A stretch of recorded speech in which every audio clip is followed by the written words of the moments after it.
2 दिवसापूर्वी झालेल्या वादळी पावसामुळे अकोला जिल्ह्यातील 93 गावांमधील तब्बल 1224.60 हेक्टर क्षेत्रावरील पिकांचं नुकसान झाल्याचा प्राथमिक अहवाल जिल्हाधिकारी कार्यालयाने प्रसिद्ध केलाय। तेल्हारा तालुक्यात सर्वाधिक 745 हेक्टर क्षेत्रातील नुकसान झाले असून 84 गावांमध्ये केळी, संत्रा, पपई व इतर पिकांना फटका बसलाय। अकोट तालुक्यात 430.60 हेक्टरवरील पिकांचे नुकसान झाले असून केळी, लिंबू व भाजीपाला पिकांचे नुकसान नोंदविण्यात आले आहे।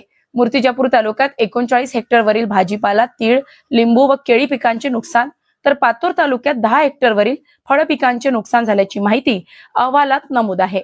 दरम्यान 54 घराचे नुकसान झाल्याची नोंद असून यामध्ये मूर्तिजापूरमध्ये 14, बाळापूरमध्ये 4 आणि तेल्हारामध्ये 36 घरांचे नुकसान झाले आहे। त्यापैकी एक घर पूर्णतः कोसळले तर एका गोठ्याचेही नुकसान झाले आहे। अशाच महत्त्वपूर्ण बातम्यांच्या अपडेटसाठी अजिंक्य भारत न्यूजच्या पेजला फॉलो करा आणि सबस्क्राइब करा। Thank you for watching.